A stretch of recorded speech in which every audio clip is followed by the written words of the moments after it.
Hello दोस्तों, अस्सलाम वालेकुम। कैसे हैं आप सब लोग? आई होप आप सब लोग अच्छे ही होंगे। तो दोस्तों, मेरा नाम है शमा खान। दोस्तों, आज की जो वीडियो है उसका टाइटल है doctor Zakir Naik amazing reply to Swami Narsinghanand ji. तो दोस्तों, नरसिंहानंद जी को तो मैं नहीं जानती, आप कमेंट में मुझे प्लीज़ ज़रूर बताइएगा कि ये कौन है। तो डॉक्टर जाकिर नाइक सर को मैं अच्छी तरह से जानती हूँ और इनकी वीडियो पर मैं पहले भी रिएक्शन दे चुकी हूँ। तो दोस्तों, वीडियो तो देखने के बाद ही पता चलेगा कि इन्होंने किस तरीके से इनके सवाल का रिप्लाई दिया। तो चलिए, वीडियो शुरू करने से पहले अगर वीडियो आपको अच्छी लगी तो प्लीज़ लाइक कर दीजिएगा, सब्सक्राइब करना ना भूलें और मुझे कमेंट में प्लीज़ ज़रूर बताइएगा कि आपको वीडियो कैसी लगती है। प्लीज़ मेरे चैनल को सपोर्ट कीजिए। तो चलिए वीडियो को शुरू करते हैं। जो है कमजोर की आवाज कोई नहीं सुनता। जिस दिन हम हिंदू संगठन, जिस दिन हम हिंदू धर्माचार्य धरने प्रदर्शन बंद करके हाथ में बंदूक उठा लेंगे और खुद अपने मन में इतना साहस पैदा करेंगे कि लव जिहादियों के साथ वही इलाज करें जो फ्रांस में कार्टून बनाने के लिए मुसलमानों ने किया। जिसने फ्रांस में कार्टून बनाया ना, मुसलमानों ने उसे जिबह कर दिया ना। और हमारे यहाँ बेटी को ही माँ माना जाता है। आप नवरात्रि में देखते होंगे जब अष्टमी और नवमी होती है तो हम बेटी की पूजा करते हैं। लेकिन हम इतने पाखंडी हो गए हैं कि हम बेटी की पूजा तो कर रहे हैं लेकिन बेटी की रक्षा नहीं कर रहे। और इसका कारण है आज सनातन धर्म के मानने वाले, जिन्हें हिंदू कहा जाता है, हम अपनी जड़ से कमजोर हो गए हैं। आज हर हिंदू को अपने भीतर का एक योद्धा जगाने की जरूरत है।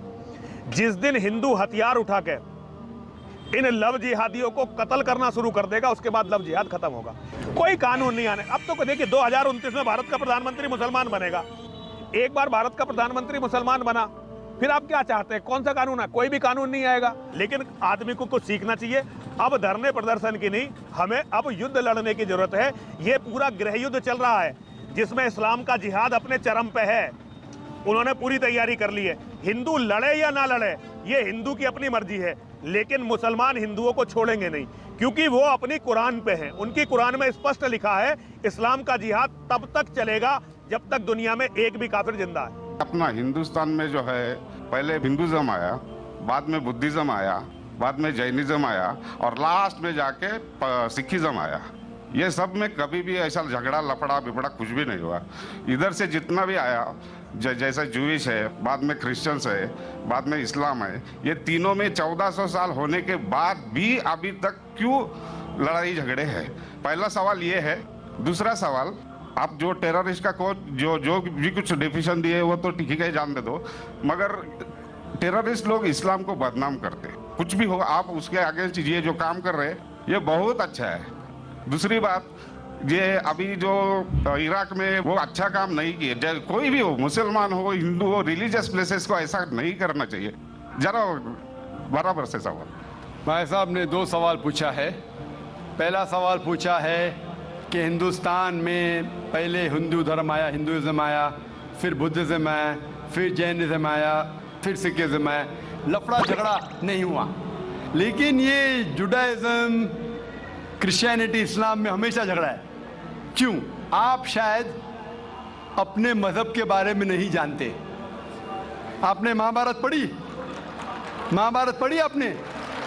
पूरी महाभारत में झगड़ा ही झगड़ा है।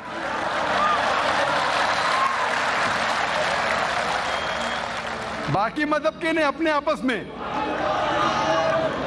अगर आप पढ़ते महाभारत, जो एक स्मृति है जो मैं पढ़ चुका हूं, उसके अंदर कजिन्स, रिश्तेदारों के बीच पांडव 5 और कौरव 100 झगड़ा होता है।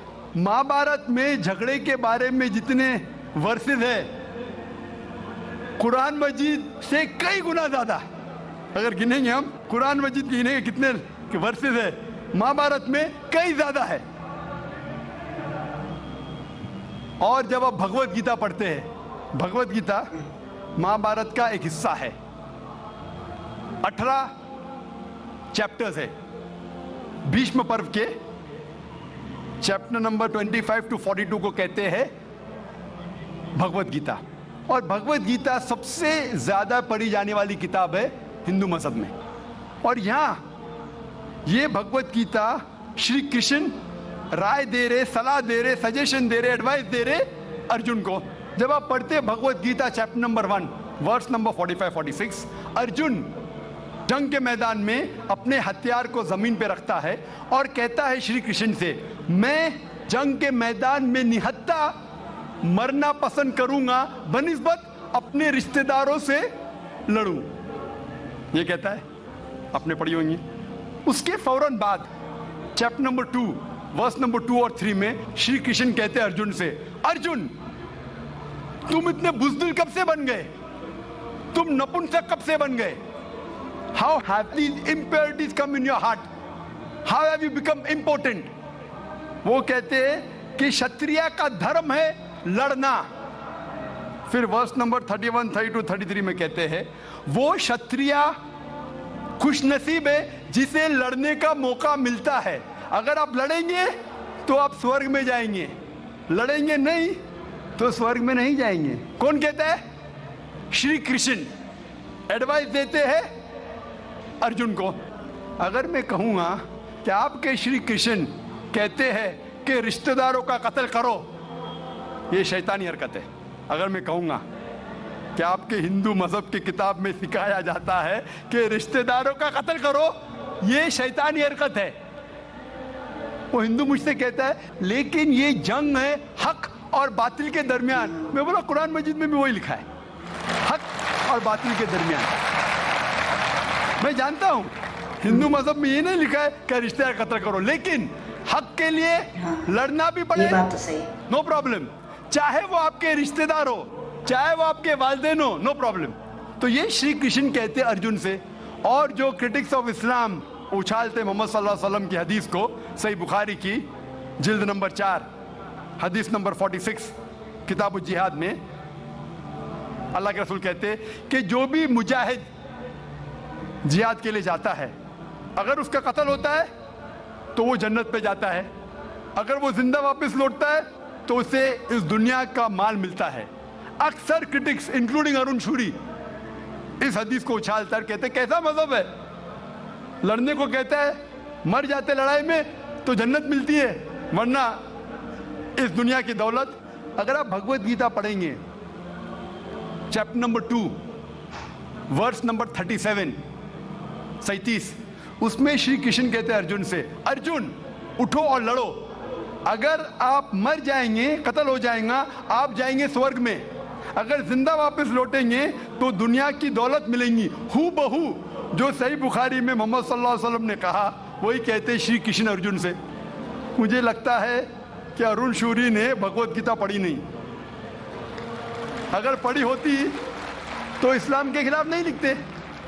तो आपको सही जानने के लिए दोनों किताबों का मुताला करना पड़ेगा। आप कह रहे हिंदुइज्म आया, बुद्धिज्म आया। अशोका क्या किया? लाखों लोगों को मारा। आप बोलते कत्ल हुआ ही नहीं, आप शायद भूल गए, आपने हिंदुस्तान की तारीख पढ़ी ही नहीं। तो हिंदुस्तान की तारीख आप पढ़ेंगे, यहाँ भी कई लाखों लोगों का कत्ल हुआ है। ना ही सिर्फ महाभारत के अंदर लिखा है, आप देखेंगे अशोका फिर वो दुनिया को त्याग करता है और फिर वो संत साधु बन जाता है, लेकिन पहले तो कत्ल किया कि नहीं। तो आप देखेंगे हिस्ट्री में यहाँ भी कत्ल हुआ, जुडाइज्म में भी है, क्रिश्चियनिटी में भी है, इस्लाम में भी है। जहाँ भी आप देखते कुछ जगह जो झगड़ा हुआ, लड़ाई हुई, वो हक और बातिल के दरमियान, सही है। और कई जगह आप देखेंगे मासूम लोगों का कत्ल किया गया। आप जानते हैं in the history of the world, in the name of religion, मजहब के नाम पे जो सबसे ज्यादा कत्ल किए वो क्रूसेडर्स ने, ईसाईयत के नाम पे लाखों लोगों को कत्ल किया, ईसाईयत के नाम पे। अगर आप देखेंगे एक शख्स जिसने सबसे ज्यादा कत्ल किया दुनिया में, कौन है? सबसे ज्यादा कत्ल किसने किया दुनिया में? हिटलर। हिटलर जूस का कत्ल किया, 6 मिलियन, कितने? 60 लाख लोगों का कत्ल किया। मैं ये नहीं कह सकता हूं कि ईसाईयत गलत है। अगर हिटलर ने 60 लाख यहूदी का कत्ल किया, मैं ये नहीं कह सकता हूं कि ईसाईयत और बाइबल ये सिखलाती है। मैं बाइबल पढ़ा हूं, क्योंकि हिटलर ने 60 लाख यहूद का कत्ल किया, हम ईसाईयत को दोष नहीं दे सकते। लेकिन मैं जानता हूं कि ईसाईयत के नाम पे जो होली वॉर कहा जाता है, क्रूसेडर्स ने हजारों लोग को अपने सिर्फ मजहब को कन्वर्ट करने के लिए लाखों लोग का कत्ल किया। तो आप देखेंगे कई तारीख है, हिंदुस्तान में है, हिंदुस्तान के बाहर भी है, हिंदुइज्म में भी है, बुद्धिज़्म में भी है, आप देखेंगे क्रिश्चियनिटी में भी है, इस्लाम में भी है। लेकिन जब टकराव होता है हक और बातिल का, तो हक के लिए बातिल के खिलाफ हमें लड़ना ज़रूरी है। तो ये आपकी गलतफहमी है। आपका दूसरा सवाल, क्या टेररिस्ट लोग ने, कुछ टेररिस्ट लोग ने इस्लाम को बदनाम किया है, और आपने कहा कि हम अच्छा काम कर रहे हैं, हक को फैला रहे, अमन को फैला रहे। आप कहते हैं, कुछ हद तक सही कहते, जैसे मैंने कहा कि जो मीडिया जिसे टेररिस्ट कहती है, वो टेररिस्ट कौन से टेररिस्ट है वो हमें जानना ज़रूरी है। कौन से टाइप के टेररिस्ट है, कि वो जो लोग जो गलत काम कर रहे हैं उनके दिल में दहशत पैदा करे तो सही किस्म के टेररिस्ट है। जैसे भगत सिंह टेररिस्ट था लेकिन अच्छा था, उस तरीके से अगर कोई मुसलमान गलत लोगों के साथ लड़ रहे हैं हक के लिए तो सही है। लेकिन मैं ये भी जानता हूं कि there are black sheep in a community, कुछ मुसलमान सिर्फ नाम के लिए, और अक्सर लोग समझते, ना ही गैर मुस्लिम, मुसलमान भी समझते हैं, वो जिहाद क्या समझते हैं, अगर कोई भी मुस्लिम किसी वजह से लड़ रहा है, चाहे वो ज़ाती फ़ायदे के लिए हो, चाहे वो नाम के लिए हो, चाहे पैसा के लिए हो, चाहे ज़मीन के लिए, उसे कहते हैं जिहाद। ये गलत फहमी है। जिहाद की मानी ये नहीं कि कोई भी मुसलमान कोई भी जो जंग करता है, चाहे ज़ाती फ़ायदे के लिए हो, चाहे नाम के लिए हो, पैसे के लिए हो, ज़मीन के लिए हो, उसे जिहाद नहीं कहते। जिहाद आता है लफ्ज़ जहादा से, means to strive, to struggle. जिहाद इस्लामिक टर्मिनोलॉजी में to fight against one's own evil inclination, हमारी खुद की गलत नफ्स से झगड़ना, जिहाद करना, उसे कहते हैं सही जिहाद। माशरे को सुधारना को कहा गया है जिहाद। जंग के मैदान में सेल्फ डिफेंस में लड़ना, उसे कहा गया जिहाद। तो मीडिया इसे गलत फैला रही है। अगर आप जानना चाहते हैं कि सही में टेररिस्ट कौन है जो सही तौर पे मासूम लोग के दिल में दहशत पैदा कर रहा है, नंबर 1 टेररिस्ट आज की तारीख में, पुरानी बात छोड़ दीजिए, आज के तारीख में मासूम लोगों के दिल में दहशत पैदा कर रहा है, मेरे हिसाब से नंबर 1 टेररिस्ट है जॉर्ज बुश। आप जानते हैं कि सबसे ताकतवर मुल्क यूएसए, सबसे कमजोर मुल्क अफगानिस्तान पे बम फेंक रहा है। सही बात है। ये क्या मर्दानगी है क्या? अपनी ताकत का नाजायज फायदा उठाना। मर्दानगी कहते, बम फेंक रहा है ऊपर से, और हम देखते हैं किसके लिए इल्ज़ाम लगाते बिन लादेन पे। मैं बिन लादेन का दोस्त नहीं हूँ, मैं ये नहीं कहता हूँ बिन लादेन अच्छा है क्या बुरा है, ओसामा बिन लादेन को मैं मिला नहीं हूँ, मैं जानता भी नहीं हूँ, तो ये मैं नहीं कहता हूँ कि ओसामा बिन लादेन टेररिस्ट है क्या नहीं। लेकिन अगर मान भी लो, जितने प्रूफ है सब गलत है। अफगानिस्तान बोलती है यूएसए से, आप हमको प्रूफ दो, वो प्रूफ देते मुशर्रफ को, टोनी ब्लेयर को। प्रूफ मांग रहे अफगान लोग, दे रहे मुशर्रफ को, टोनी ब्लेयर को। ये किधर का इंसाफ है? क्योंकि उनके पास प्रूफ है ही नहीं। अगर मान भी लो बहस के तौर पे, फॉर सेक ऑफ आर्ग्यूमेंट, अगर एक शख्स ने ऐसा गलत काम किया, आप एक शख्स के लिए क्या सारे देश के ऊपर बम डाल सकते? 1000 लोग का कत्ल कर रहे, क्या हक है उनको?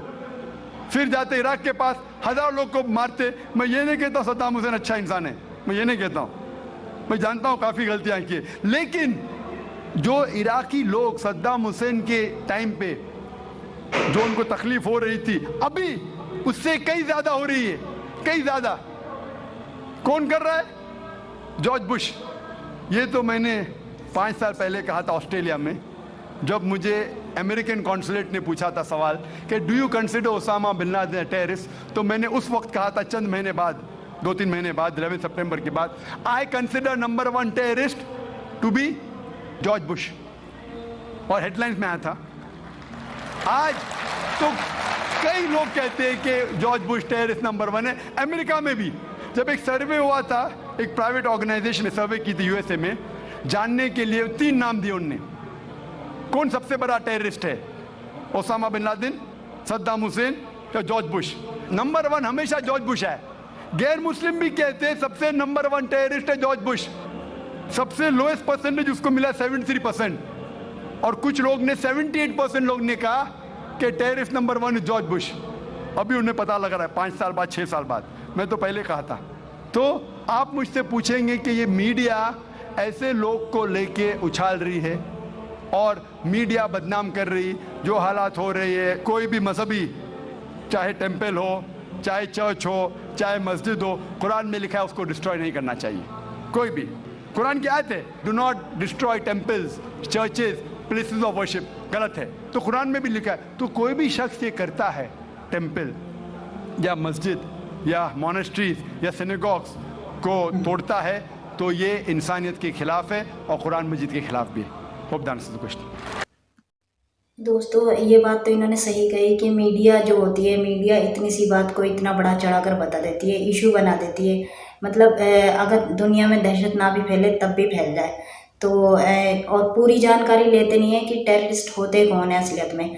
अगर अपने हक के लिए लड़ना है तो अपने हक के लिए लड़ना, अपने चाहे परिवार से, जिस तरीके से इन्होंने कहा, अपने परिवार से लड़ना, अपने हक के लिए लड़ना गलत नहीं है। और नाजायज़ लड़ना और किसी को नाजायज़ सताना या किसी को नाजायज़ मारना पीटना, तो ये गलत है दोस्तों। और जिस तरीके से इन्होंने टेररिस्ट का बताया, टेररिस्ट वो होते हैं मतलब जो किसी पर रहम ही नहीं करते, सिर्फ दहशत फैलाने का काम करते हैं। बच्चों को मारना, मासूम बच्चों को मारना, औरतों को मारना, किसी पर भी गोली चला देना, तो वो तो किसी, ना तो वो हिंदू होते हैं ना ही वो मुसलमान होते हैं, वो तो ईमान से ही बाहर होते हैं। वो अल्लाह ताला से डरते ही नहीं है। अल्लाह ताला से डरेंगे तो वो ऐसे काम नहीं करेंगे। तो दोस्तों जिस तरीके से मतलब इन्होंने बताया कि अपने हक़ के लिए लड़ना गलत नहीं है, तो अपने हक़ के लिए लड़ें, लेकिन उस कुरान शरीफ में भी जिहाद करना नहीं बताया है। तो दोस्तों अगर आपको ये वीडियो अच्छी लगी हो तो प्लीज़ लाइक कर दीजिएगा और सब्सक्राइब करना ना भूलें, और मुझे कमेंट में प्लीज़ ज़रूर बताइएगा कि आपको वीडियो कैसी लगी। तो मिलते हैं अगली वीडियो में। खुदा हाफिज़।